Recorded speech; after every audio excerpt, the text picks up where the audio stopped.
I'm in the home of Nancy Webster, who lives in Jackson, Maine. Sounds of farm work, sheep, and other animals are all around us. Hello, Nancy. Maggie, there are two levels of rescue animals here. The first level is the dogs and the cats. Society to adopt two barn cats and fell in love with four barn cats and made the simple statement to the director of the Humane Society, my goodness, if I could afford it, I'd take them all. And she said, have we got a deal for you? Four cats came home, and since then I've acquired two more rescues from forgotten felines. I won't rescue any more cats right now because the balance of the animals in the house, the cats in the house, is perfect. But I randomly say I won't and then turn around and do it. Dogs, I can't imagine a life without having dogs. There are two dogs and potentially to be a third one this afternoon. The little dog that you met, Zoe, was a very sad rescue. She was found on the streets in the South, was in a kill shelter, and I decided to foster her. No one would take her. She's turned out to be a real treasure. She's a character. She makes me laugh. Her very best friend here on the farm is one of the cats, and they hang together all the time if I'm in the garden. The two of them are shoulder to shoulder with me. Lilac, my lab, is absolutely just embedded in my heart. They fulfill me. Certainly running a farm at my age, I'm 72, is a challenge at times. Some of the physical things that I used to be able to do easily are very difficult for me now. The sheep are another form of rescue. The Navajo churro remains on the endangered species list, was critically endangered about 15 to 20 years ago, and I agreed to start a flock here in the Northeast. What's it like living with so many animals? I could not do the intellectual work that I do without the capacity to come home and be able to relax with these animals. Sheep begin and close each of my days. There's something very powerful for me about standing at dawn, feeding the sheep, and standing at sunset, feeding the sheep. It feels like the world is balanced. What would you say to people who are older? I think there's multiple issues as you get older. I certainly wonder what will happen with my animals, and I'm spending time planning what will happen with my animals if anything happens to me. I don't have solid answers. Have there been particular challenges you've had to overcome? The cat that just ran through has been one of the bigger challenges. She was brutally abused. It's taken almost a year for her to trust anybody, and she's just a wonderful animal. I'm certainly aware that Lilac is getting much older. My heart will be broken when she goes, but I don't see that as a reason not to go on with other dogs. In my world, death is a part of life, and to give up because one of my animals has died would be brutally sad. What has surprised you about all this? The depth of my compassion, which isn't to say that I don't have moments of being angry. Before you came, Lilac, who had just taken a mud bath, jumped on the couch. How do you introduce all these cats and dogs to each other? I guess you'd categorize me as a plunk person, the kind of person that just brings them in and plunks them down together and assumes they're going to get along. I understand people that have anxiety about introducing them, but I'm sort of a believer that I'm kind to my animals, and for some reason they seem to be kind to each other. If I take this lab that I'm looking at this afternoon, I will be very cautious about introducing them because labs are big dogs.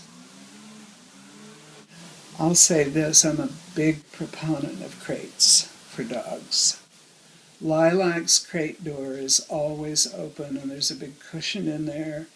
And when it gets too intense in the house or when she wants to snooze, she just ambles in there. I've never used crates for disciplinary methods. Remember, canines are den animals, and the crates, when properly used, really support that denning instinct. As soon as you start using them for punishment, you're lost. So I started out by feeding in crates and never leave them for very long in the crate if I've put them in. But everybody here now puts themselves in, which I love to watch because it affirms that I somehow did it right. A home within a home for them. A home within a home. Did you ever think of giving an animal up that you had taken in? I fell in love with the greyhound. I worked extensively with the greyhound rescue program, and we could not habituate her to this home. So she went back to greyhound rescue and got a great home. This is Monica. Come here, Monica. She's a wonderful cat, and it was very damaged socially at first. And now I feel absolutely privileged that she'll come over just randomly and sit on my lap.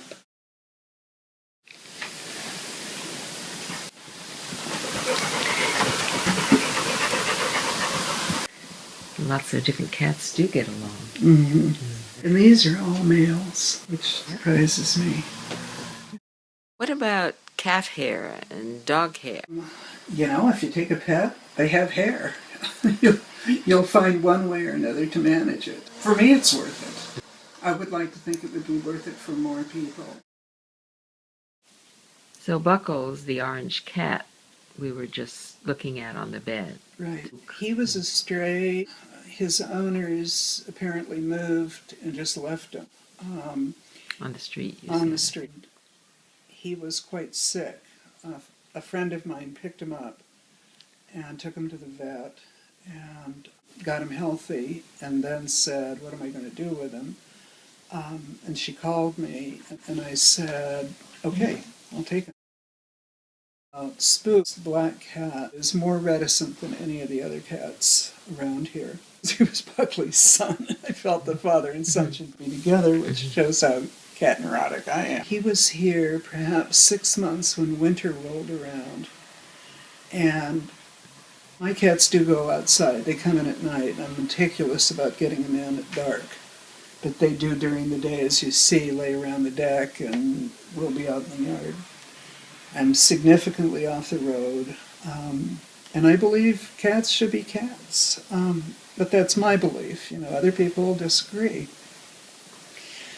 He, Spook, who came on Halloween, climbed the tree in front of the house. And it was icy, and he slid, and he fell, and he broke his hip. And I took him to the vet immediately and asked the vet what my options were. And he said, you can do a hip replacement, which is going to cost you a couple $1,000. Or you can simply see if it will heal on its own. My question about both of them was, what's the pain level? And the vet said he would probably be in equal amounts of pain with either treatment. So I took a sheep fleece and I put it on this little hassock, and I moved the hassock right in front of the fire, and I moved Spook onto the hassock, and for 6 weeks, that's where he lay, warm and snug. I took his food and water to him. He used a litter box. I would get him off the hassock so he wouldn't jump on the hip. He was very compliant. What would you say to people regarding how they need to view the animals that come to them? Some people are expecting one thing and might get something a bit different. If the animal is going to be the animal who he is, there are certain things that if you adopt that you won't be able to tolerate that can be trained out of dogs. There are things that can't be trained out of dogs. You know, I would love to have chickens here. Lilac is death on chickens. I can either fight her and fight her nature because she's a retriever, for goodness sake, or I cannot have chickens. And we've chosen not to have chickens here because it's too stressful for me and for her. Is there anything else you would like to say to folks who will be seeing this video? Don't hold back, whatever it takes. I in many ways, am very privileged in that I can hire a farmhand to help me do the heavy work. But don't hold back. There's just a wealth of animals out there that will fit you beautifully. You can spend your life sitting around wanting something and finding a bazillion reasons to not do it. Or you can decide just to jump ahead and give your heart, because the repayment is incredible. Lilac! Good girl. Good girl. Maggie Davis makes videos and podcasts on behalf of animals in need. Maggie S. as in Sam Davis at gmail.com, 207-266-7673. Recordings are made in person or long distance. Be part of it, as public or as private as you want to be. The Open Wide the Door Smartphone Conversation Project. Your story matters.